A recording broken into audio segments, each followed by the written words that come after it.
Welcome to Toffee TV. It's Club Call. It's the return of Club Call. Although we won't be taking any actual calls tonight, but because there's only me and Ned has to do all that.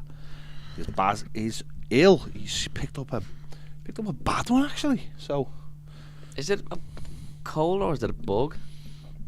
Because he said sounds like a bug because he can't eat, can he? He can't eat. He hasn't eaten for days. He said so. He's been very quiet. So it sounds like he's got a bit of a bad one. He has lost, he said, 4 pounds of weight. So that's something for him, innit? You know what I mean? I'll go catch it off him then, shall I? That's the positives. You got to take the positives from me. He's lost a little bit of weight. It seems when he's ill, it isn't ill often, but it hits him hard. Because he does. Maybe he needs to have his flu jab and stuff. Maybe he's in the demographic. He's not had his booster still, has he? He's in the demographic. See now, he's in that demographic. So should be having his flu jab, really. Yeah, he's in the demographic. So, just under 2 weeks till Everton return, which is a scary thought. But we still got a couple of World Cup games left. Obviously, we've got Argentina through to the final last night. We have got great game. France playing Morocco tonight, which should be a really, really interesting game. Really interesting. Obviously, France play some decent football. Not amazing because I don't think they've got their full team, but it's functional. They've got enough going for them. And they play a Morocco side that's only conceded 1 goal, and that goal was an own goal. So, yeah, loads of interesting stuff. And then the final on Sunday, which we'll be covering live here. So yeah, if you want to join us on Sunday, please do. We'll be live for that game. But if you want to start some at Everton, please do in the comments. The players are back, obviously training. There's apparently some behind closed doors games as well this week and probably next week ahead of the first game back against Wolves. Wolves have got a couple of pre-season games, pre-second half of the season games, and also they play in the Carabao Cup, I think, as well. So they'll have a couple more games they'll have one more competitive game anyway before we play them. So if you want to get your thoughts in about that, then please do. Yeah, be an interesting one tonight because I think France overall, and I don't think they did it against England because I don't think they needed to, but all tournaments when they've been playing teams that sit and try and defend, certainly I think the Poland game was one of them. They created a lot of chances, and ironically, compared to the amount of chances they make, they don't score a lot of goals. They score a lot of goals because they make about 20 chances a game and score 2 or 3 of them. 4 if you count the Australia game. So tonight it'll be really interesting to see how many Morocco can keep at the back of the net.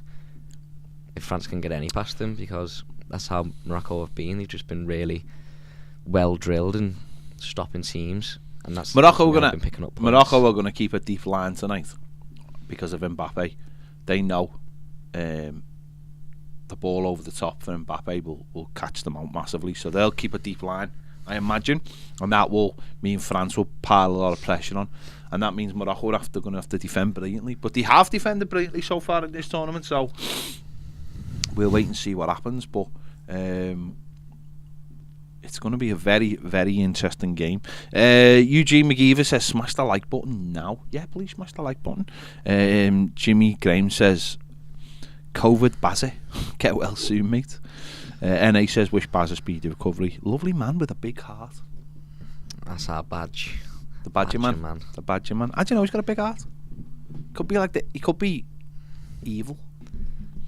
This could be Baz's origin story for being a evil villain.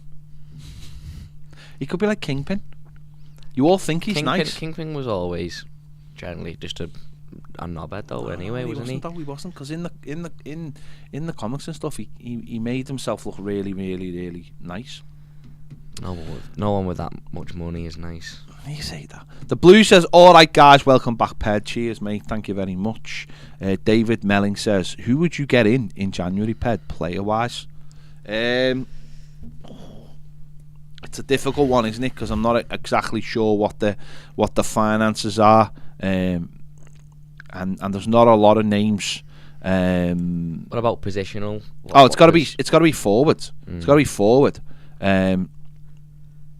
It's got to be someone who can play up front and is a big unit who's got a little bit of pace, who can stretch teams, who can put the ball through, who can take the pressure off our back four. So yeah, it's a difficult one because there's not going to be loads of those players knocking around at this type of year. It's an interesting one because we're coming off the back of a World Cup. So it's hard to say. I think the kid at Lyon is worth a shout. Dembele. Yeah. I think he's out of contract at the end of the season. So I definitely have a little look at him. And he's a player who's mobile. He's mobile. And he's not been in the greatest form in the last season, but if you can get that form back, you can take that risk, then you could get a really good deal, because like you say, out of contracts in the summer. I don't think he's not firing for Lyon. He wasn't firing last season out on loan at Madrid. No, so. He's 26. He's 26. He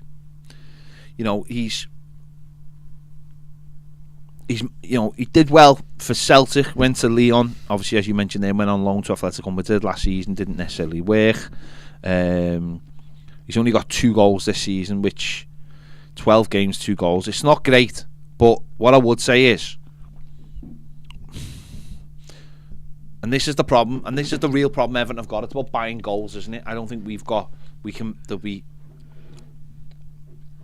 don't think there's too many players we can go and go, oh, he's a 20 goal striker. I think we need a type, and I think he's more of the type we need, and that's the difficulty we face. We're not going to be able to go and get someone who's got great stats. I think if you go and someone mentions Giroud there in the comments, and I think if you go and get a number 9 who's a mobile, well, I think if you get one who's not mobile, who's like just a proper number 9, without you need to go get wide players as well who can create. But if you get someone who's mobile, who can play as a lone striker, who's fast, who can move and get in behind, I think they could create goals for themselves as well. But for me, I think you need a wide man as well. I mean, Damien mentions Diaz from Blackburn. They need to sell him in January before losing him for free in the summer. Yeah, but their thing is, they've kept on to him as a sort of calculated risk because they're third now, and they're hoping that him being in their side and his goals will get them up to the Premier League, and ultimately they're going to get a lot more money than they would get for Diaz anyway if they sold him. That's the way they're losing him on a free wouldn't be a massive issue anyway. But if someone came in with a stupid offer, then they might let him go. Yeah, but I think that would be if you go and spend, it's guaranteed money though, isn't it? That's guaranteed. If you go money. and send the team that would be going in to go and offer a stupid amount for a player, we could get on a free in the summer. I know, but someone doesn't will guarantee your goals. goals. Someone will, because that's just football. Now, whether we would do that, I don't think we will. So I'm not really looking at that. Mike Cosgrove says, "World Cup." Did you see the video of Speed last night? He was at the game. He live streamed the whole game. Surely that's illegal. No, because he didn't show the pitch. 7 million views he had for last time I looked. And when Messi got set up the 3rd goal, his face was just a picture. What an absolute knob. That's all I just hate Messi. Because he loves Ronaldo. Why can't you like both? Because you just can't. Jimmy Graham says buy Moroccan. Yeah, that's a fair point. Or just buy Morocco. Eugene says Everton make themselves heard in transfer pursuit of Salernitanian striker Boulian Dia. Sorry, can't be weird out. Okay, haven't seen that one. Ned's going to be on that one right now. I have no idea what you just said, I'm not going to lie. Boulian Dia or Dyer. Boulayedidia. Dia. Just put it in. Boo. Damien says, all right, lads, looking forward to Crimbo and actually looking forward to the match. I'm not, mate. I've not missed Everton. What, for 1 second? Not for 1 second. And I'm not looking forward to the match. Maybe I will on the day. I don't know. But right now, I have not missed Everton for a millisecond. I really haven't. It's been heaven. And that's sad, isn't it? That is sad that I haven't missed them for a second. Football should be entertainment. I'm a milky coffee, says Morocco. Shout out to the hash syrup ball lads in Marrakesh. Fair enough. Scott says Brozier on loan. No, mate. Scott, maybe have a look at the news, the sports news. Jimmy says, who would you get rid of? Michael Keane. Eugene says, thoughts on Frank Lampard being linked with England national team if Gareth Southgate leaves? Listen, if he goes, he goes. I can't sit here saying I would be that bothered if he left. Genuinely. But, you know, there it goes. Damien says, Diaz from Blackburn, they need to sell him January before losing for free. Yeah, he said that. NA says, does it hurt, Pet, knowing how good Giroud is? Still is. We've been asking for him for years. Doesn't hurt. It's just football, isn't it? We tried to get him. His missus didn't want to come up here. It's one of those things. It's just football, isn't it? Listen, I would have gone for Zlatan under Carlo. I really would have. I know people go, oh, he's too old, but I would have gone for him for a couple of years. And I certainly would have pushed the boat out for Giroud when he left Arsenal. Massively talented player. Who maybe not now could be in the Premier League, but you know, still brilliant. So, go on. Dyer, we were linked with him when he was at Villarreal, because I remember doing a thumbnail with a picture I've just seen for the News Daily. He's got 6 goals in 14 in Serie A this season. Got a goal in the World Cup, and then if you look at his heat map for the season, it's all over the place, which tells me he's quite a mobile forward. Gets a better bit. Decent age, yeah. I can't sit here and say everything about him, but what I would say is he's scored goals, and we need goals in this side. One thing you can also say is Mopé scored goals, and he hasn't done for Everton, and you've got to look why they're scoring goals. So we need someone who will suit this system that we're playing. We need someone who's mobile because he's playing as a lone striker. And I think you can get someone in who's like a Giroud, who relies on chances being created for him, especially at his age now. And Gordon and Gray and our midfield aren't creating. Eugene says it's on Goodison News website. Oh Jesus, then sorry, then take no notice of it. Then absolute nonsense, that material. Some rubbish. Or is that was that Chris Sutton tips England manager to take? Oh, that's not even a story then, is it? That's just someone tipping. Frank Lampard's not going to take the England job. I don't think anyone would take it. It'd have to be. I don't think anyone would take it. To take Southgate as a club manager at club level as well, it'd have to be a massive risk. I don't see it. George says Frank Lampard's going to be the next England manager. No way. No, I don't think it's going to happen, George. I don't think. The Blues says Brozier out for the season, ruptured ACL. He is, yeah. Stephen Smith says, what do you think of the Carl Walker talk? I've not heard. Who's Carl Walker? I know Kyle Walker. Never heard of Carl Walker. Get some information. He's an English police inspector. Okay, yeah, brilliant. June says, what are your thoughts on Everton's interest in Sarr and Jaiko at Coventry? Well, we were linked with both of these players in the summer, weren't we? I think Sarr is on good money, and apparently he's a bit of a tit. Ismail Sarr. Yeah. Apparently his attitude is rubbish.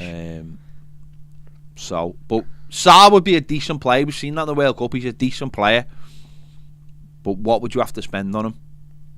And it's also a wonder why he's like 24 now. A couple of seasons in the Championship and no one's took a thing on him, especially after the season he had not the last time they went down the time before. The Blues says, weirdo, that speed. Have you seen him and some other kid barking and meowing each other, pretending to be animals? He's just really good at he's just acting. Yeah, he's just weird. Damien says, ha ha ha ha ha, ped. What is that in relation to? The Blues says, dreading it coming back myself. Yeah. Will says, Harry Sota from Stoke, decent Keane replacement. Do we need another centre-back, really? Is that just because off the back of the World Cup? Because we shouldn't be looking at plays in the World Cup and going, oh yeah, he looks good in, because Sota for Stoke is average Championship centre-back, but because he's had a decent World Cup or looked good playing in the World Cup, and I've seen a lot of this as well, people will say, oh, we should have a look at them, and if they were that good anyway, Everton would be looking already. And if there's any good players who have gone under Everton's radar that they're watching the World Cup and they're really good, then that would tell you something about Everton. As you're not buying anything off the back of the World Cup, I'll tell you that now. It's not. It's a different sport. It's not the environment. I don't think it's a different sport. In terms of environment, it massively the world is. Scouts and stuff don't need World Cups to tell them now what's going on. They don't need World Cups. They should know all this stuff. You don't buy anyone off the back of a World Cup.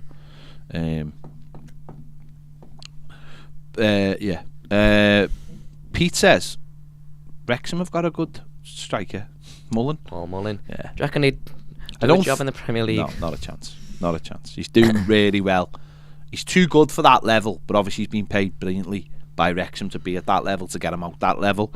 But still not going to be easy this season. The second place, Notts County, every time Wrexham get above Notts County, the next game they don't win, and then Notts County do, and then they go back to second. So with only one team gets out of it, it's going to be really, really difficult.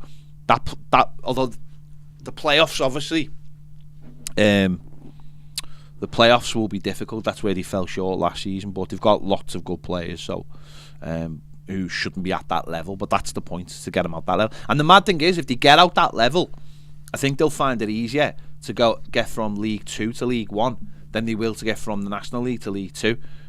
You know, but then it's tough. Then and as Salford have seen this. Salford have been stuck in League 2 since they got there. It takes more than just throwing money at it. It takes a little, but listen, they've got a couple of people running it who seem to know what they're doing. I think when you drop from League 2 to National, I think a lot of players get that move back up to League 2, whatever. But they've got the money. League 2, League 1 teams will drop, and they'll. The difference is Wrexham have got the money, and not only have got the money now because of like the documentary, they're getting the sponsors in, and they're getting like recognition. Loads of people in America are buying their kit. In fact, Ryan Reynolds and Rob McCaffrey have just sorted out a streaming platform so that all the Nation League games, or National League games, will be on in all over the world. So strengthening that thing, because loads of people in America will be like, we want Wrexham to be our second team, and they're going.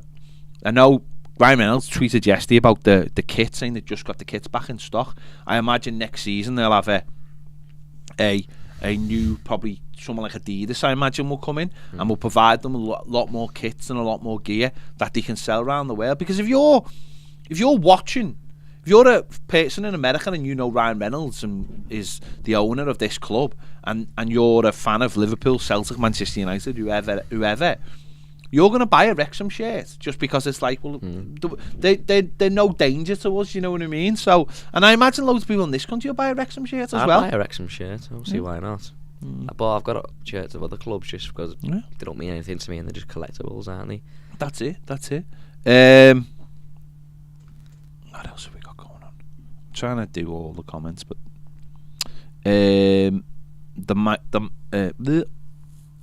Crazy Toffee says, hopefully it does go. The manager's available now. There's some quality coaches. 1878 says, do we need a number 10 more than a striker? Yeah, probably as well. You know, Kudos, could he rekindle that interest? Would he still be interested in a move to Everton? Could we still get it done? It's hard because you get a striker, and we need someone to create the chances for them. But you get someone who creates chances instead, and you don't have a striker to put them in. So you need both, and if you can get a player who can do both, that's going to cost you a lot of money. maybe you can find one, and if clubs will, they're going to have to allow to let a player like that go. Kudus is sort of a good example because he can score goals and he can create goals himself. So, and he'd probably like the most likely one, isn't he? Yeah, they're going to have to though because they need goals. So they need someone to create the goals.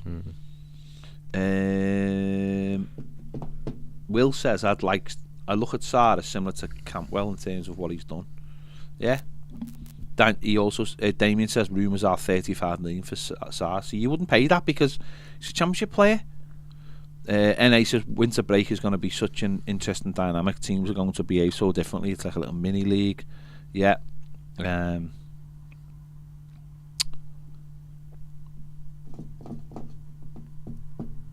Damien said he was laughing that I hadn't missed Everton. I just haven't. I haven't missed them for a second, mate.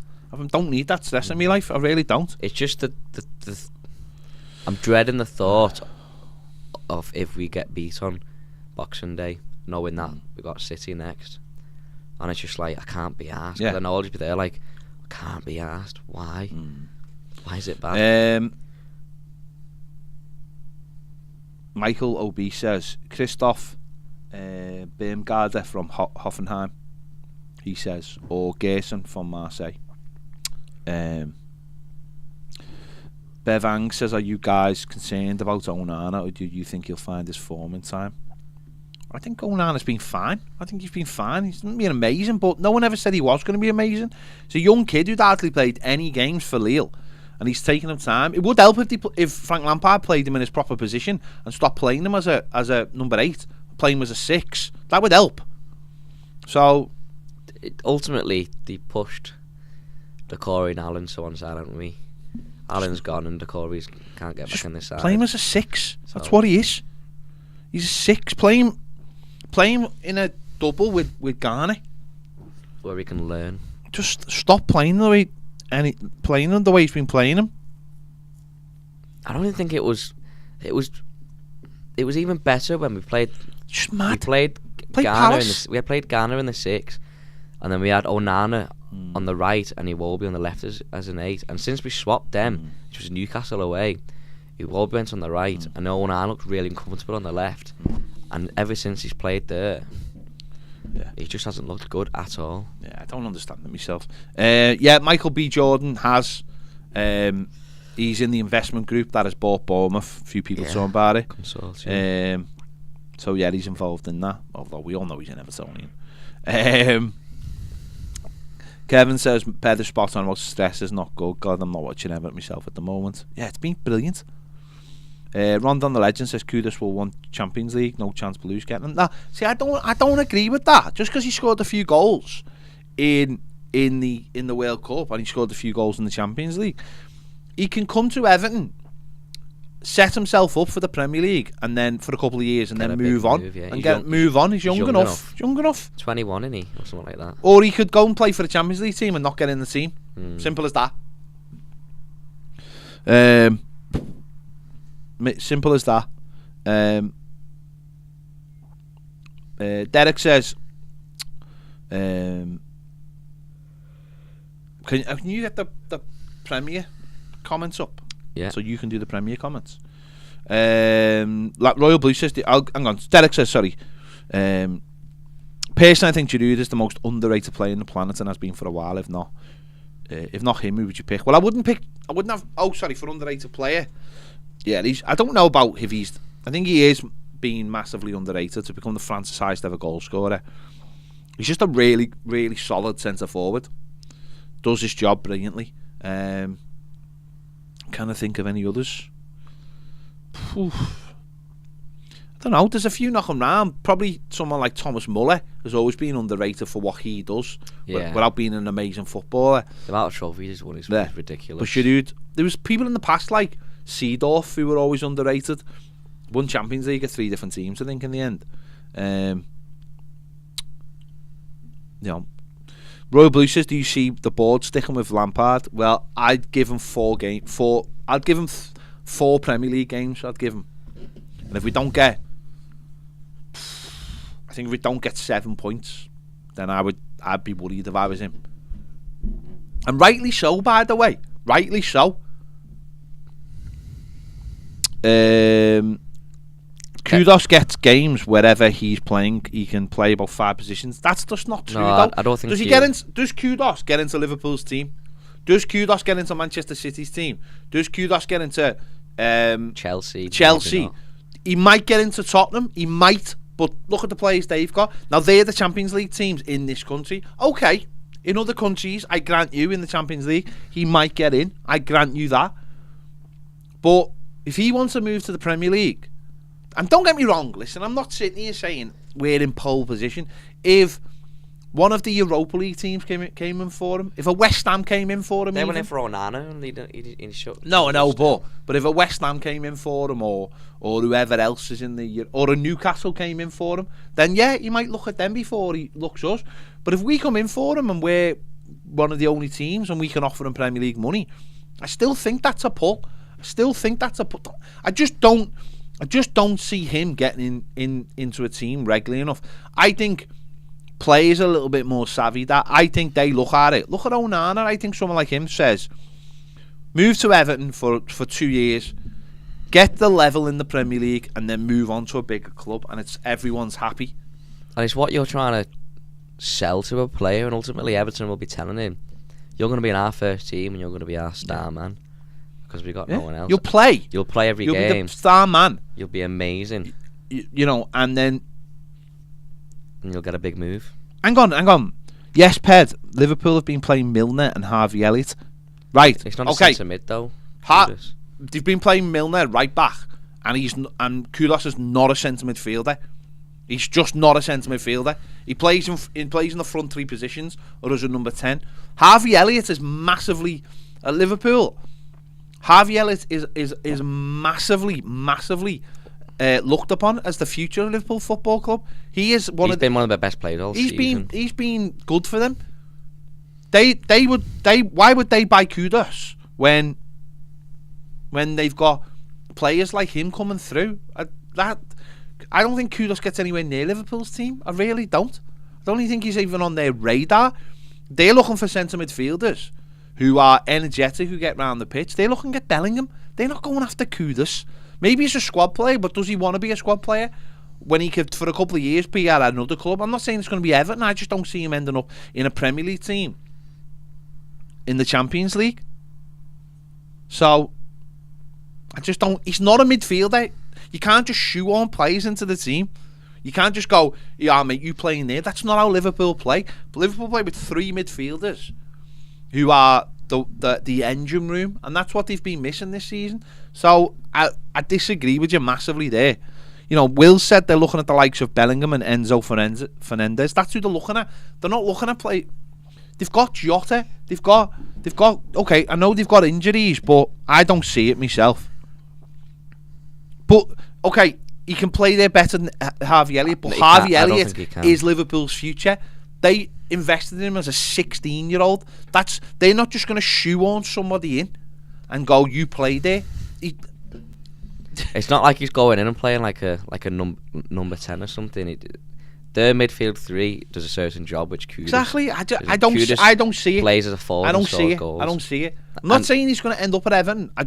This idea that players are savvy now.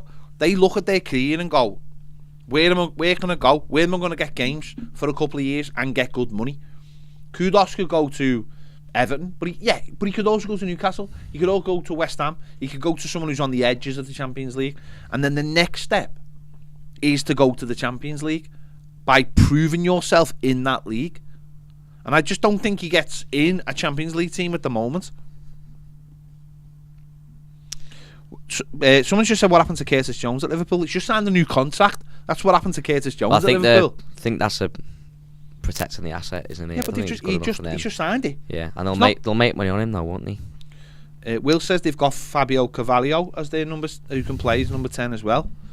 Derek Polahonki says speed is the absolute worst. Yeah, I agree with that opinion. He's absolutely off his head, isn't he? Steve says this is a negative comment, but this is genuinely the worst I've felt about the club in my lifetime. Yeah, we just became completely irrelevant, and it's mad to say after spending more than £500 million, we've somehow become one of the worst clubs in this league. Yeah, we are one of the worst And clubs. anyone that disagrees with that is in denial. Mate. And the worst part is that we all know deep down nothing will ever change until the club is sold, even though we've got a new director of football and a new manager. The people who have been making all the terrible decisions and awful signings are obviously still having a big say, proven by us signing McNeil and Maupay, 2 players who were, after over a year ago, how are the scouts still there, by the way. Until someone buys the club and brings in his own people from top to bottom, nothing's going to change, is it? I still can't believe they've got away with selling Richarlison and bringing those 2 in, by the way. I bet they were even shocked about the lack of fan backlash. I've said this before, and I'll say it again. And I might have said this over on Premier. The day Everton played Arsenal, the day after Everton played Arsenal, Everton fans should have made their feelings known about the situation. That was the day the 27 campaign should have come out and said, we have no confidence in these people who run the football club, and we want them out. That's the day, not last week. That day should have been the day after, calling for the heads of the people who run Everton Football Club, because we are a shit show, and we are continue to be a shit show. And this is one of the worst Everton teams, if not squads, I've ever seen in my life. The front 3 are championship, absolutely championship, because I don't expect Dominic Calvert-Lewin to play that much in and out the side. I think at most. My personal feelings are we will be very, very lucky to stay up this season. Very, very lucky. And yet the people who run the club are the same people, and the owner's the same person, and those people, there should have been a backlash towards the end of the season, and there wasn't. There was a backlash. I know there was protests the day before the Blackpool game. There should have been the day after the Arsenal game. People should have gone, we've done our job now, helping keep Everton up. Now we move on, and we want these people out of the football club. They are appalling. The people who run Everton Football Club are appalling at what they do. I've heard people praise them for this and that and the other. They're appalling. They've been getting away with murder for years. The owner's a joke. You know, over in Qatar, being all la-di-da with certain people. They're a joke. They're a joke. Even this summer, they should have took the money for Anthony Gordon and legged it. Took the money and legged it at the bottle to go, thanks very much, we'll take that. Now we're going to buy this guy over here because he's miles better. And you reap what you sow in the end. You reap what you sow. As I said, I have been sitting here blissfully in my own fantastic world for the last 4 weeks. It's been amazing. And now we've got to confront the situation on Boxing Day of playing a Wolves team. You know, who've got a new manager. And you know, they've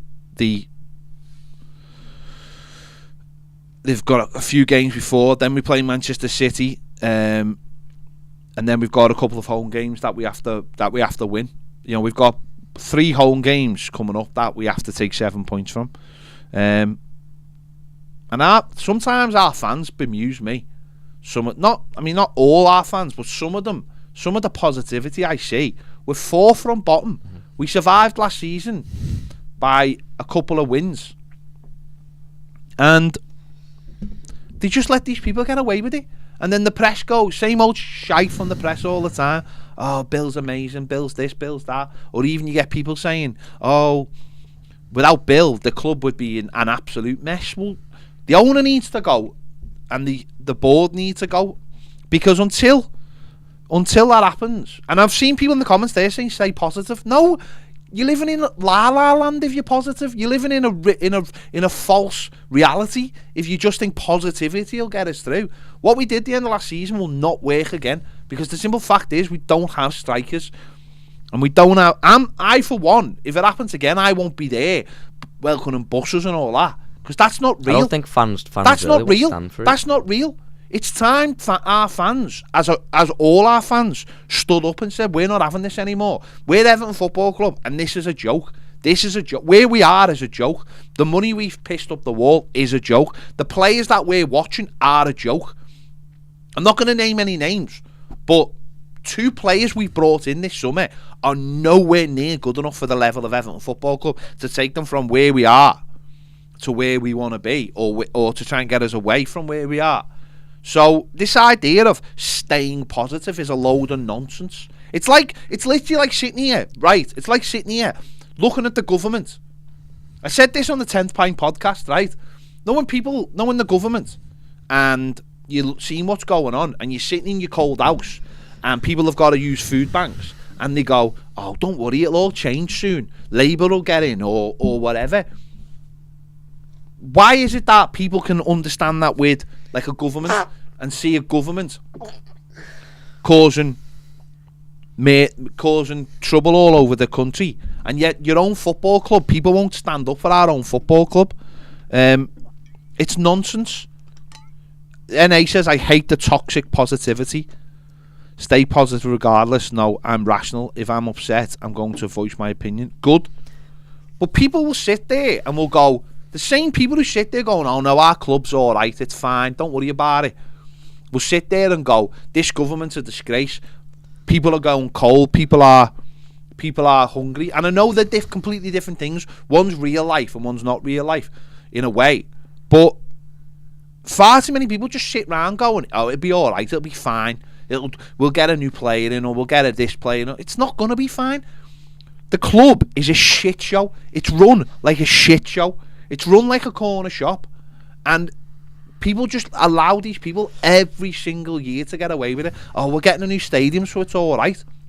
It's absolutely unbelievable how our standards have dropped.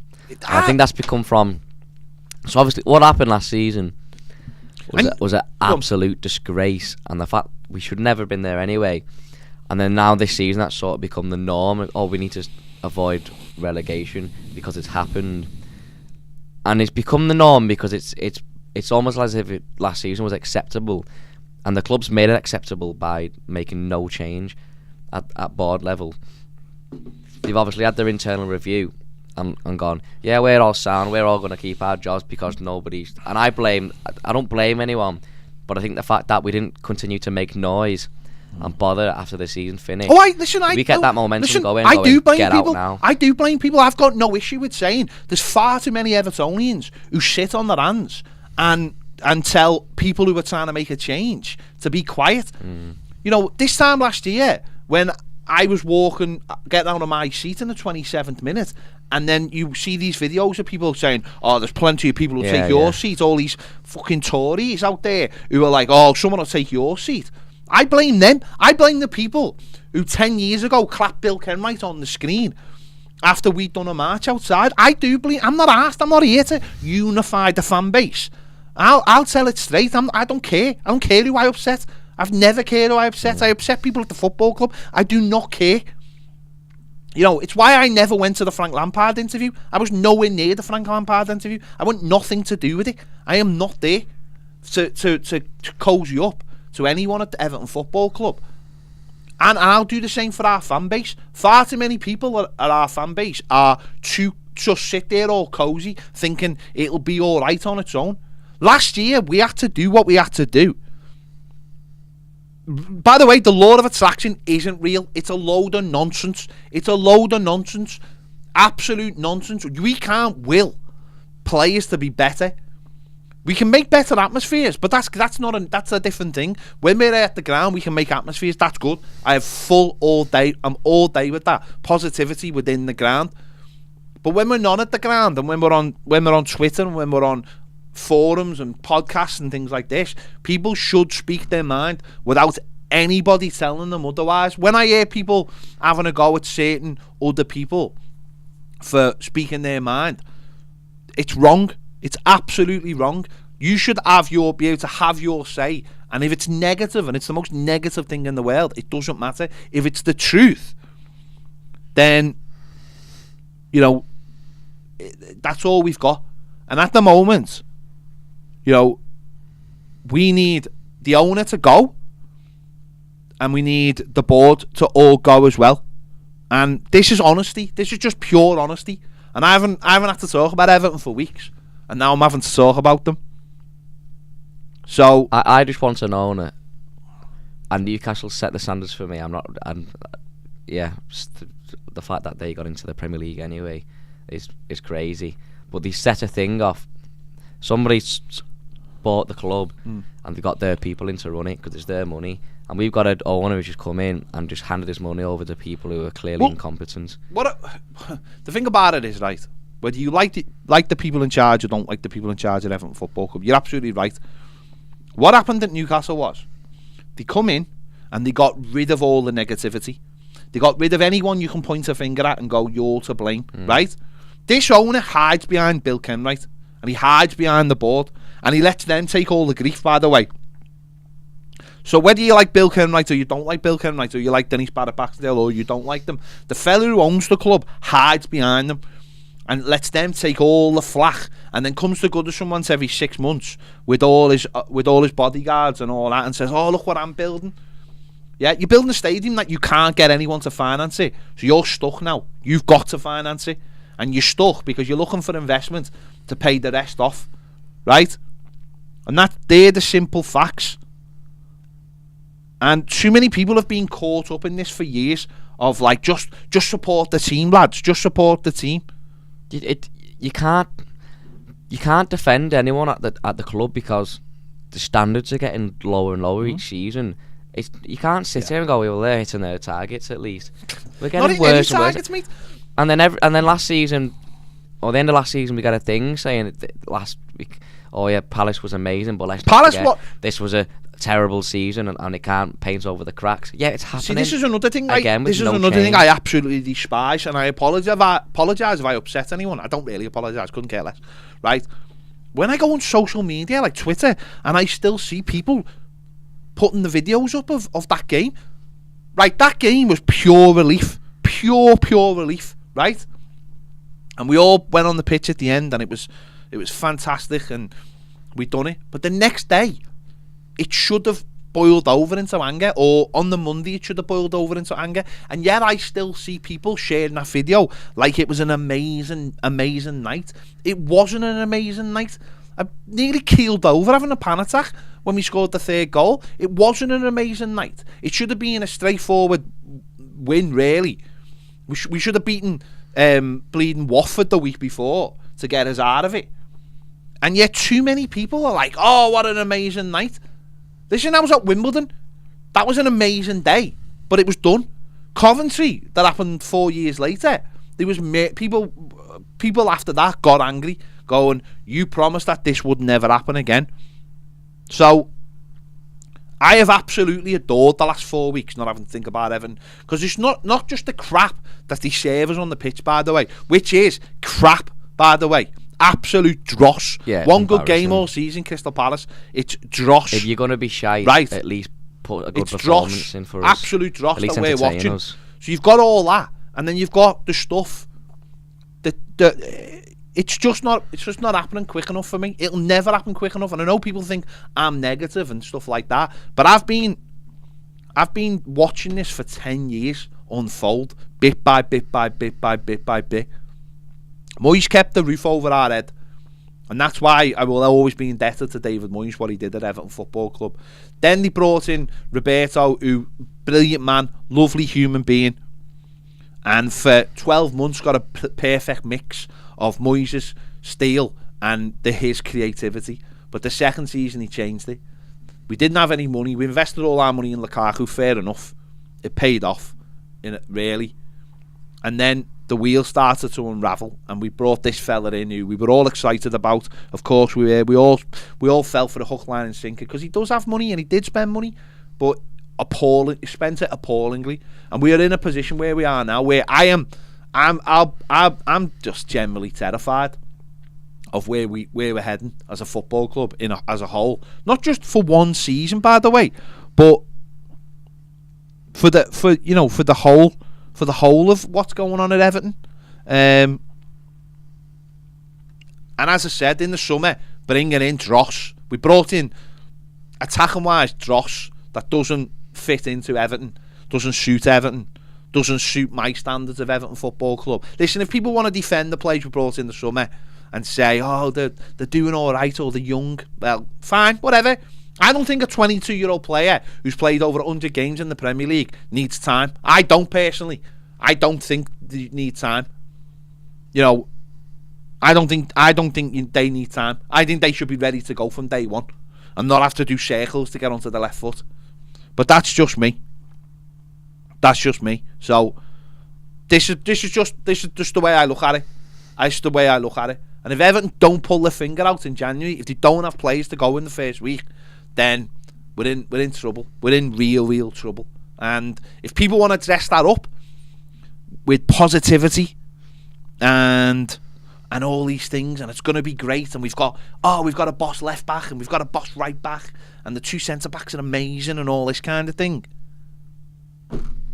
Sam? I think the time for moving forward with people at the club now is well long gone. No, it's gone. I remember my granddad saying to me when I was about 12. He said we'll never do anything with Ken Wright. Listen, I said this ages ago. I don't ever think. See, my thing about it is, right, my expectations are on the floor. I said about 10 years ago, might have been, I don't know, it was around 10 years ago, I said, I do not expect to see Everton win another trophy in my lifetime. So I was in my 30s, right? And I said that. So that's my expectations. I don't expect Everton to win anything in my lifetime. But what I don't accept, and I will never accept, is people thinking what is going on right now is acceptable. And people thinking the people in charge, it's all right that these people run our football club. Or saying because they did one positive thing that it's all going to be all right. I was saying to Baz last week, I think people are failing to see how much us as a fan base are being taken the piss off of the club, which was once ours. They just completely distance us away from it being our club. The Blues says it's hard to entertain when you're shit at football. Don't Ned? Most of our players aren't Everton level. And I was saying this to Baz last week. We're getting worse with that crap now. We're not even. At least when we were crap years ago, we were getting entertained at the same time. We're being failed to entertain. Yeah, every season, and I had this with Baz about this to the stadium. We're paying more money every season and putting the prices up to watch shite. The thing about it is, right, it's not about entertainment. I don't expect to be entertained by a football team who aren't very good. What I want is a structure that gets the best out of those players, and I don't see that structure. I don't see that structure on the pitch at the moment. The Bournemouth game was just both Bournemouth games were diabolical. We played Leicester the week before, and we never had a shot on target against the worst goalkeeper in the Premier League, as proven in the World Cup. The way we play is abysmal. The way we defend is abysmal, by the way. I know loads of people think we're really much better defensively. We're not. The numbers back that up. We rely on our goalkeeper and we rely on our 2 centre-backs putting blocks in. And without our 2 centre-backs this season, by the way, we'd be bottom of the table. I've got all day for our 2 centre-backs. The manager doesn't know how to play Onana, doesn't know how to get the best out of him. He's playing Ghana wrong. Iwobi's been a success. The Wideman, abysmal. I don't care what anyone says. I'll have an argument all day with them. Anthony Gordon, Dwight McNeil, and Damari Gray have been terrible. Damari Gray's probably the best of the bunch because he runs at pace. Mopar's not good enough because he's nothing like Dominic Calvert-Lewin. Nothing like Dominic Calvert-Lewin whatsoever. He's not alone. So whoever thought to buy him? Well, it's harder to judge the job Lampard is doing because the tools he's been given. By the way, I'm not having a go Frank Lampard. He's sitting here. Do I think Frank Lampard's a very good manager? No. I think he's a bang average manager. I've said this all along, said this from day one. And nobody's saying that's why he should lose his job. And I'm not saying he should lose his job because the tools he's been given are shocking. Absolutely shocking, the tools he's been given. To be fair, the fact that we have, and someone said it before, we sat here on July the 1st saying we have to replace Charles's goal because he kept us up last season. And they haven't. Exactly. And they spent money to try. I wouldn't necessarily have a go at Kevin Felwell either, because I do believe he's working with one hand tied behind his back. So I wouldn't even have a go at him. The problem with Everton is the speed of change is just not quick enough for me, and I don't think it's quick enough for football. Newcastle, and I know people go, look at the money they spent loads of money, but the change they've had in 12 months, sorry Ned. The change they've had in the space of 12 months is extraordinary, right? Going from, are they third in the Premier League at the moment? And that's not necessarily getting a new team or anything. That's a mentality shift. That's them being at the bottom of the table, and then new people coming in and going, right, you're gone, you're gone, and that's what we should have done. They've got it. All they did is they bought a goalkeeper, and they've got enough new back four, and they've got a new centre midfielder. All the attackers are the same, by the way. I know they bought that other kid in, but he's barely played. They've not got that much off a better team, right? So what they've done it, and they've brought, and there's positivity, and the manager has got those players, and we've brought in very, very poor players. And I know our financial situation is different to theirs because we splashed all our money up the wall, but they've bought players they need, and the speed of change at Everton, it's not quick enough, because football doesn't allow you to dwell. It doesn't allow you to sit on your hands, because if you sit on your hands, you're going backwards, and if you're going backwards and your starting position is already low, then where do you think you're going to end up? You're going to end up in the mid. So the thing for me, and I said this to you in the Tuesday topic yesterday out, the Newcastle thing really shone a light. We've had so many different managers and so many different players with all the same mentality. Newcastle have a change at the top, and the same players' mentality have switched like mentality comes from. They've got a winner's mentality. Mentality comes from the people who own the club, who run the club. That's where the mentality comes from. I mean, Astro says expecting Everton to improve or change without any improvements made in the boardroom and above is like letting someone piss down your neck and believing it's rain. Last season was a dress rehearsal for what I think we're about to go through.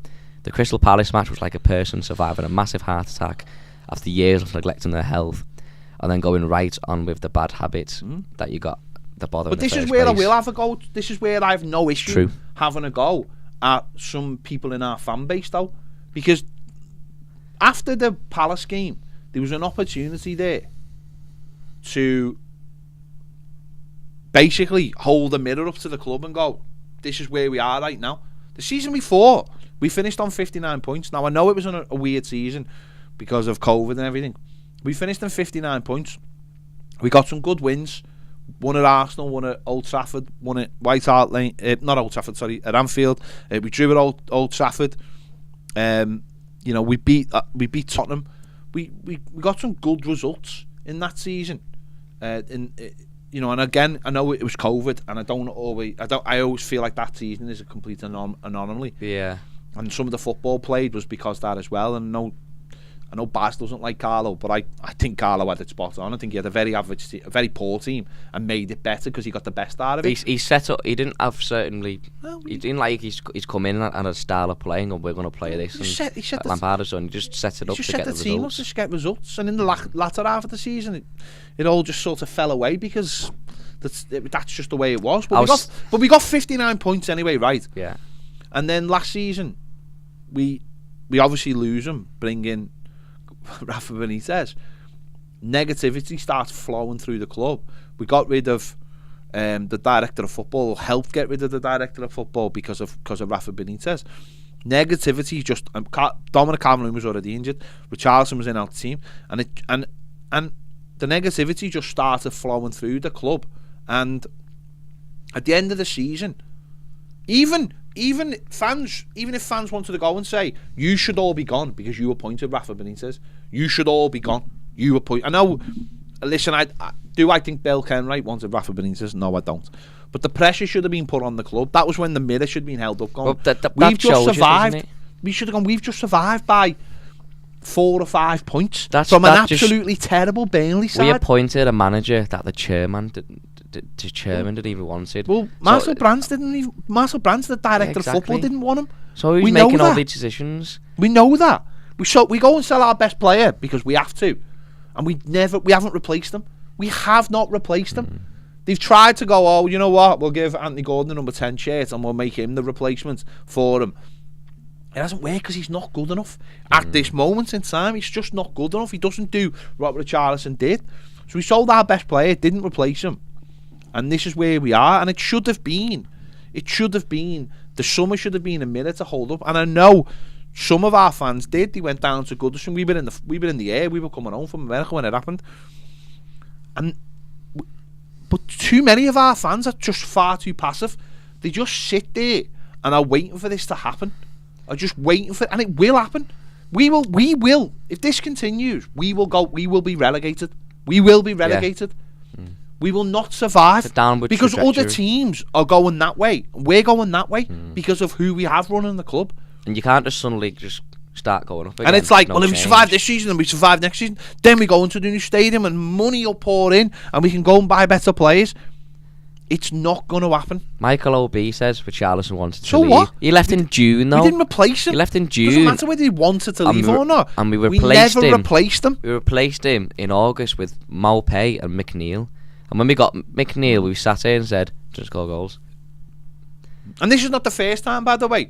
Romelu Lukaku, we knew was leaving the summer before he left, effectively. Lukaku, Richarlison, Idrissa Gana Gay, who we replaced 4 years later with himself, to be fair. Luca Dean, Gylfi Sigurdsson, James Rodriguez. The reason why this annoys me so much and I get angry about it and why people probably think I'm negative is because people just don't seem to... People will pilly you all day and say don't be negative and go the match and why is the atmosphere so bad at certain games? And yet these are the same people, from what I can see, who will sit there and do nothing about what our problems are at the football club. They'll sit there and do absolutely nothing about it, and will say, there's plenty of people on the waiting list, lad, and all this kind of thing. Yeah, great, thanks, mate. What a great mentality. What a great mentality you have. That's like, if you're not happy, you piss off then, because I want to sit there and watch us be relegated. It's the same as people saying now, why you're on strike, if you don't like working, then let someone else have your job. It's the same mentality. You're fighting for what's important. You're fighting for your rights. You're fighting, if you're a trained person working in the RMT today, you're fighting for your rights and the rights of other people to have better lives. You're not sitting around going, doesn't really matter, does it? There's just, this club is bit by bit, standards are just being eroded and eroded and eroded. And because it's bit by bit, it's like the frog in the hot water, isn't it? Turning up the thing. Fans have got more used to it. We can't compete with them, so, all this accepted loss stuff. We're playing Chelsea today, so probably get beat because they're like a Champions League team. And it's like, what happened to Everton Football Club? What happened to, punching above your weight, even when we were poor? So, for me, this is why I have been very, very relaxed in the last 4 weeks, not having to deal with it. There you go. These people have torn our football club apart, as far as I'm concerned. They've been tearing it apart for years. There's no harmony. There never will be harmony, by the way. Never be harmony. Whilst these people run our football club, there will never be harmony. And see, because the manager came in and everyone was like, he's boss and he gets us and it's on the up and up now. Well, I'm not being funny. Anyone who's at the Leicester game, anyone who's at Bournemouth, we've seen the videos. It's not harmony. And that starts up there and it filters through. There will never be harmony at Everton Football Club while the people at the top remain at the top. Never, ever, ever, ever be harmony amongst the fan base while they're there. So, there you go. What a really sad hour. Michael says, watch Tom Cannon be the new striker. That's one thing that you can't leave expectations. Tom Cannon's going to go on loan. Who's nowhere near as good as... For his own development, he should be out on loan. And for Everton, he's going to go on loan. What I would do is, with Tom Cannon is, for the over Christmas, I'd get him on the bench. Yeah, he'll definitely be. And I'd get him in training, and I'd give him a few opportunities to see what he's got about him. Certainly in Man City, I'd get him on the pitch after an hour, depending on the score. But I would then let him go on.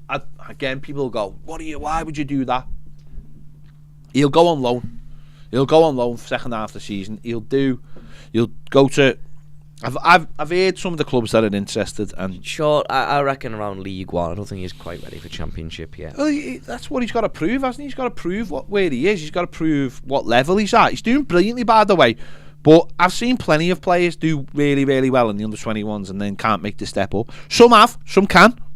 Some can make the step up. It's got to be done correctly, though.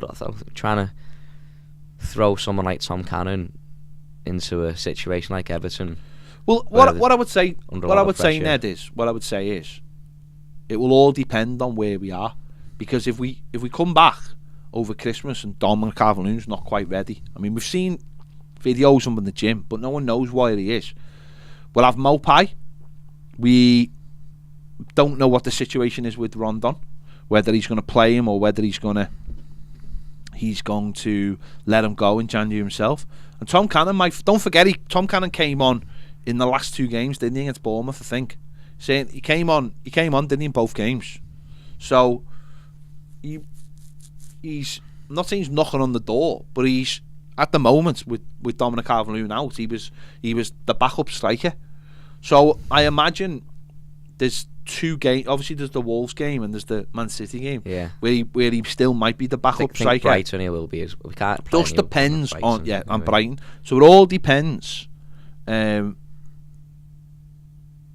It all depends. Nomad says, did you see Wayne Rooney do well in the under-21s? Wayne Rooney never played for the under-21s. He never played for the reserves. He went from 18s. The youth team. He went from the youth team to the first team. He never played. He played in the 18s. No, he played for the youth team. 18s FA Cup when he was like 15. Played in the youth team and then went straight to the first team. Never played. Now, Wayne Rooney. When people I think loads of Evertonians, this is another one, try and compare everyone with Wayne Rooney. There will never be another Wayne Rooney. He is a generational talent that may never happen again, because because all of the things that made him what he is, I'm not sure they're out there anymore. I think with youth academies now and the age that players go to these academies, you don't get street footballers like him anymore. No. You don't get the building blocks. You get too much academy football, which shaves all the rough edges off. Wayne Rooney relied on those rough edges. He was an amazing footballer. People, again, I think there's a lot of people who watch this who are far too young to understand how good Wayne Rooney was. Like at 16 and 17. The aggression he played with. It's not only the aggression, though, it was the nous. Mm. He had you get all that from playing on the street. You don't get that in playing in the academy. He had football. He had a football brain that was equal to loads. Now, whether he can transmit that brain into management, it'd be interesting to see, because he could be an Everton manager of the future if he can transmit that intelligence into. And listen, we spoke to Wayne about management and what his style is, and it's not the style I think a lot of people would think his style is. We'll have to wait and see. He's over in DC. This will be his first full season, and we'll have to wait and see what happens. But we know the situation with Wayne in terms of Everton. So, but just an incredible footballer that nobody has ever got near to in my lifetime. Ever. He's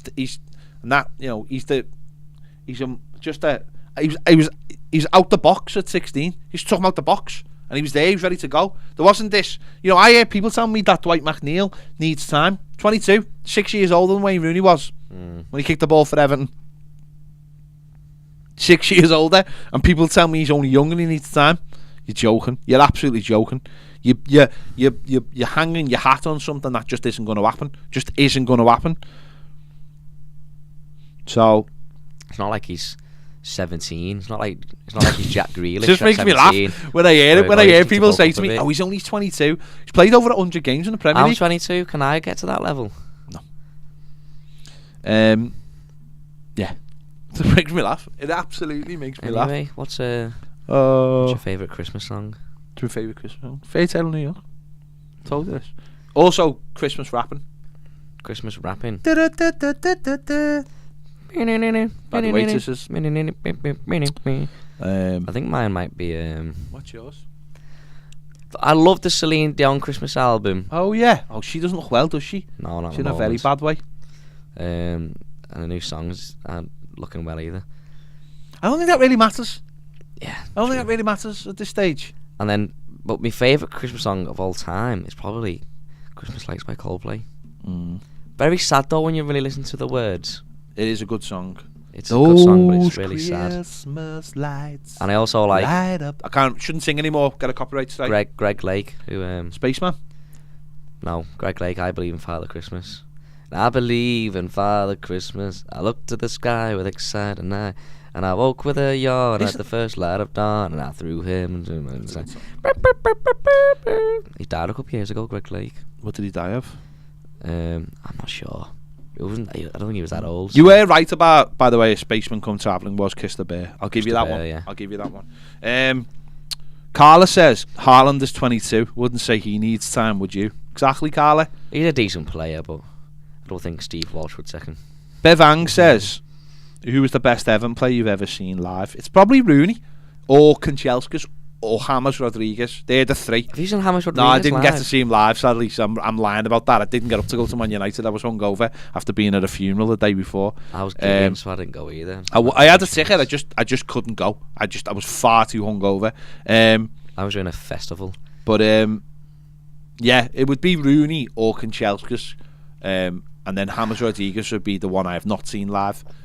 Wayne Rooney was unbelievable, but Andre Kanchelskis, oh my god, unbelievable player. See, mine's probably Lukaku, but then when I used to sit and watch Lukaku, I was like, Ron was amazing, mate. I took him for granted. Exactly, Ron was amazing and will never get the credit that he deserves. I used to moan about him sometimes. I used to moan about him all the time, but really, and I go, all I care about is he put the ball back in the net. That's all all I cared about. He didn't about. have a lot of service a lot of times. Eugene says, what's your favourite takeaway, Chinese or Indian? Chinese. Do you know what? Every Depends day. though, because if it's a really cold night and you just get that little tingle for an Indian and you're going and well, if you had a pint, if you had a pint, you sometimes want to. I'm not drinking anymore. I'm not drinking. Non-alcoholic beers for me now.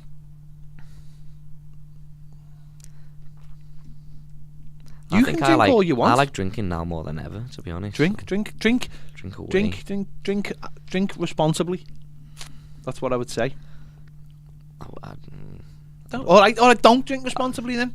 You told me that you'd go home and drink every day. That's not drinking responsible. Every time I'm out, I'll have a drink now. What do you mean every time you're out? So when you go to pitches on Sunday, will you have a bevy? Oh, no, I'll have a bevy with my meal though when we go for Why a meal. Why? Actually, it just become a thing. Why? In the pub, I'll get a shandy while I'm there. But why? But why though? I just really like it, like a Madry or something now. I've suddenly took it like I never used to like lager. See, but I've suddenly took a really nice liking to lager. I think this is where I it's don't like on like that. I know, but this is the point though. I look at that and go, you're number one. You'll be driving, won't you? Yeah. So That's why I have a shandy. No, don't even have a shandy. Right. Number one, I look at it and go, if you're driving a car, don't ever have a bevy. Don't ever have a bevy. Don't ever because this time of year, police are pulling you over and you're getting blockages and all this. What I learned certainly when I was working for a living as a driver is never have a bevy while you're driving. Not even like if you're under the limit. No, don't have a bevy. There's no point. There's no point to having a bevy. I'll tell you what, get a full non-alcoholic version of the beer and have non-alcoholic beer. I'm telling you this as some out of experience, there's no point having a bevy if you're driving anywhere, especially this time of year. To me, I just can't get pissed, can you? You're not getting pissed. So why have a bevy? I'd just rather have a glass of Diet Coke, or whatever, glass of Sprite. To me, honestly, if you're driving, never have a drink. I'm just saying that from experience. Never have a drink. I think that my problem is when I go out, I'm always driving. So don't have a drink then. This is something you'll learn, I think, as you get older. There's no point in having a drink ever if you're just having one. If you're going out and you're having three, say you go somewhere and you're having three and you're not taking the car, have three then. That's fine. But if you're going for a meal and you're driving, I would never ever. I've done this for a while now. I would never sit down and get a beer. There's no point. I'd maybe get a non-alcoholic that won't taste much different, or just get a glass of Coke. It's honestly. And you know what? What you'll notice is by not having a drink, then you won't. You get out the habit of not needing to have a bevy. Honestly, I'll tell you that right now. The Blue says, question for Ped, as a man that loves a good story, have you seen the series Black Sails? I have not seen that. Andrew says, agree with Ped, can Chelsea could win a game on his own, amazing player. Unplayable on a day. I miss Can Chelsea. Kevin says, Ped is spot on, never drink and drive. Yeah. But don't even have what. But I understand. Don't drink and drive. That's just a normal thing. Don't. But I just wouldn't. If I was driving anywhere, I wouldn't even have one. One. Christmas Day, I'll be staying at Cam's, so I'll be. You'll be staying at Cam's on Christmas Day. Yeah, like till Boxing Day, because we're going out Christmas Day. That's the plan. Because we both like nothing to do on Christmas Day, so let's just go to the pub. And we'll stay there all day and all night. Okay. Fair enough. That's up to you. Because then we wake up and then go to the game. Hate family. In fact, Cam won't be going to the game. I know he's going on holiday. That makes it even weirder. Any comments on Patreon? Premier? I'll do a quick refresh. There was some about Everton. Grant Ferguson put Wayne Rooney put Ivan Campo on his ass at 16. Dwight McNeil couldn't put himself on his ass at 22. Carla says, what sums up the club for me is that we stayed up by the skin of our teeth by a terrible Burnley team who didn't score goals, and then proceeded to go by an attacker from said Burnley team who didn't score goals. Yeah. And we bought the striker from Brighton, which was a team that wanted to replace Malpay because they didn't score enough goals. Yeah. Lions 65 says, evening lads, hope you keep him warm. Maybe it's my ignorance, Ped. Can you please explain the 27 campaign? Because I've obviously put so much time and effort into our club. I put them along with all my hopes and dreams of Everton back in my mind. Thanks, mate. Explain the 27 campaign. Well, the 27 campaign.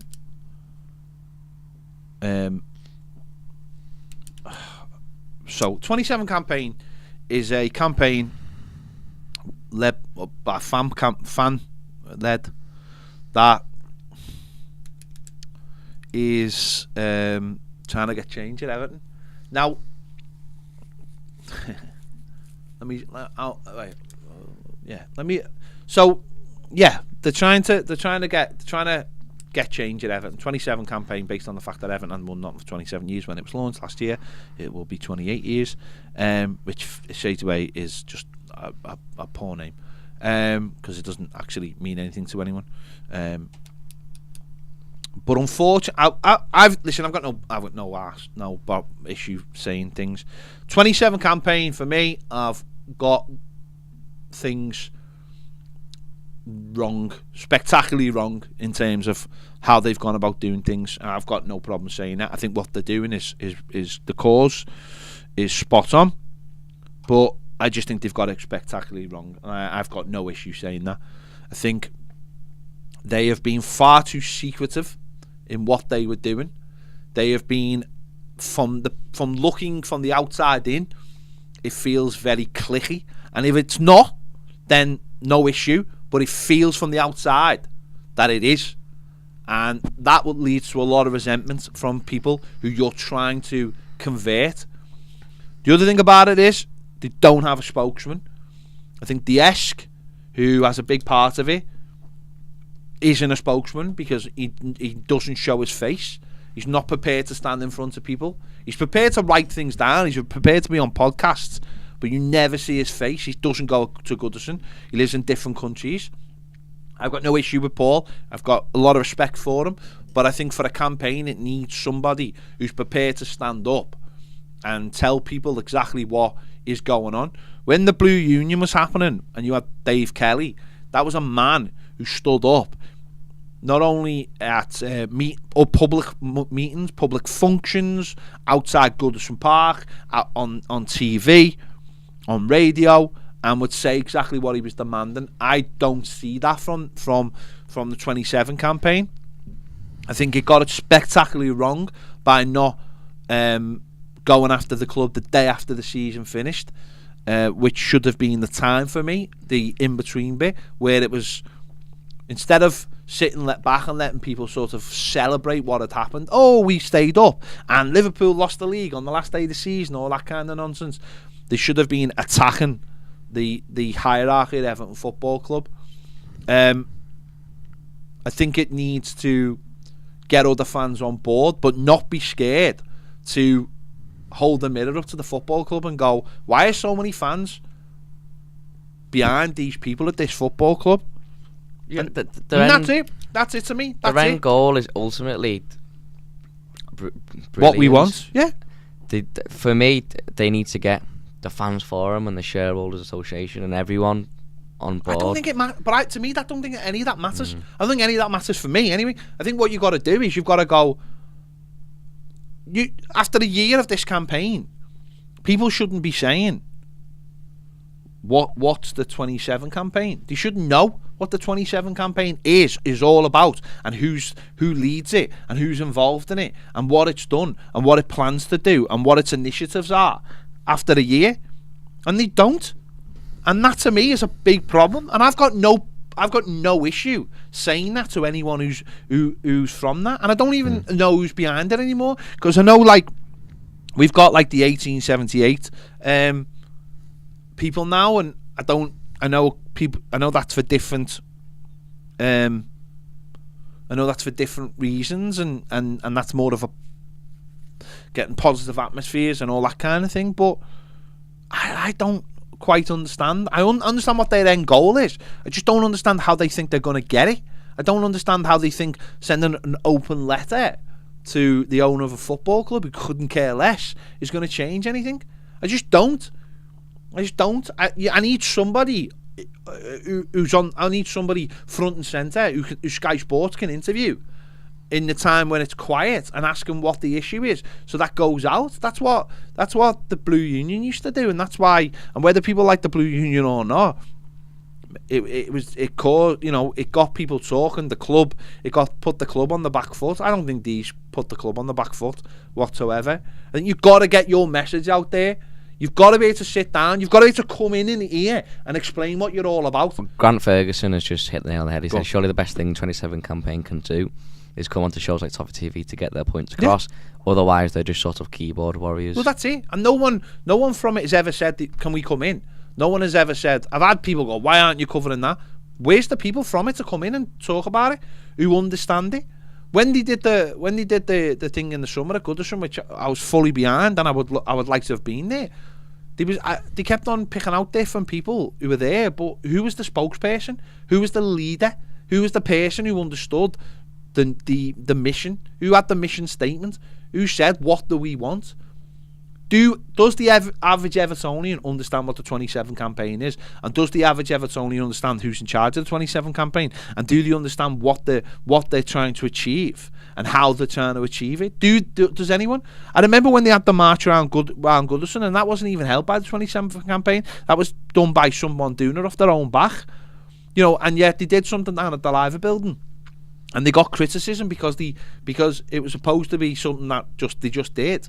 And it leaked out on a WhatsApp thing, and suddenly you've got people kicking off saying, "Why weren't we told?" So I don't quite understand after a year what they're trying to achieve, and I just think they need a spokesperson to be able to sit down on that couch and have a conversation about what they're doing and where they're going and what they want to do. You need a face, don't you? Yeah. And at the moment they don't, and I'll go. I've got no issue saying that either.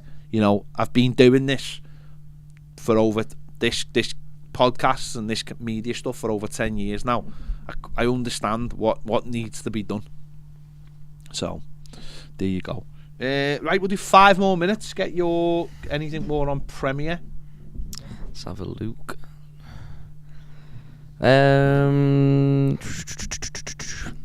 Steve says, Palace was an embarrassment to me. I've done my best to erase it from my mind. And one of the main reasons why I know Lampard will never succeed here is the amount of times he's gone on about it. He literally said it was the best night of his life. Oh, sorry, I forgot. We're not allowed to say anything about Super Frank, are we? Even though he's a massive elephant in the room. it doesn't bother me because I don't think he's a particularly good manager. His win record is absolutely abysmal, worse than Benitez. It's abysmal. And any other club in this league would have got rid of him by now, and that's a fact. And the only excuses people can say about these attackers, we're apparently going to sign in January with all this mythical money that we don't have. People are in complete denial about this club. There's a lot more issues than just the front three. We've gone from Baines to Deans and Mikalenko. Do you understand how much of a drop that actually is? Yeah, it's massive drop. Yeah, someone said before that we've got a team that doesn't suit Everton's level. And then Kevin Craft replied, Pickford is Everton's level. And yeah, that's you're right. Some would even say Pickford's above Everton's level, but Everton's level is the fact that it's gone. Everton used to have the best keeper in the world. And then Pickford's a good goalkeeper, and to be honest, he's kept us in far more games than we should have been. So I've got no, Pickford's been brilliant. So I've got, but that's our level, isn't it? And you're absolutely right with the left back thing, because I've heard people say that Mikalenko's better than Dean. Not a chance. No chance. Not a chance. Nowhere near. I don't particularly think Mikalenko's good enough. Anyway, because I don't think he attacks anything in the modern game. I think a left back and a right back needs to attack. But the drop off from having Baines and having Dean to Mikalenko is just huge. But people don't say that. They go, oh no, he's all right. He's this. Oh, he's fine. He's not good enough. These players are not good enough for Everton Football Club, and that's just the truth. And far too many people don't want to hear it. They want to live in and just be like, la la la la la la la. That's what he wants. Carlos smashed it as well there, saying Mashiri saying judges at the end of the window in the summer. Then people didn't really do that. Should have been a lot more said about the window in the summer. We waited 5 games. 5 games. I judge you at the start of the season because those points matter. Those points, like I said this at the time, said these points could decide whether we stay up or not. There's 5 games. That's 15 points. These 15 points could keep us in the Premier League or relegate us. And we didn't have a striker and we lost those games. So, aye, it is what it is. But listen, game of footy tonight anyway. 7 o'clock. Just an hour to kick off. Apparently, France have got injury problems. Premier Toffee TV Premier podcast tomorrow. So any Premier members want to get involved, let us know. You can come on it and have your say. We're going to know our finalists. We're going to do a bit of a Christmassy World Cup episode, which will be fun. So just drop that on me. Yeah, no Tingo for France. No. What's his name? No Mbappe. No, the centre midfielder. Rabiot. Rabiot. No Rabiot. He's injured apparently. Well, they've still got Tuka Mememi. Yeah, and Fofana's playing. Oh, is he? Yeah. Yeah, Yusuf Fofana. He's playing instead. Yeah, Morocco playing 12 at the back. There you go. Right. Kevin says pity didn't do the Frank Lampard interview. Ped told him his staff. Baz told him to get the team shoot more, and he laughed. Mate, I was never doing the Frank Lampard interview. Do you honestly think they would allow me to sit down with Frank Lampard? Not a chance on earth. Yeah, I'm not doing any interviews with anyone from Everton because I'm just not. Because leave that to Baz. Baz does the interviews. He's the interviewer. I'll just sit and complain on here. And that's why I'm not doing the interviews. Right, we'll be back tomorrow on Toffee TV Premier. So we'll be back about 1:30 for that. So there you go. Thanks for watching. We'll see you later.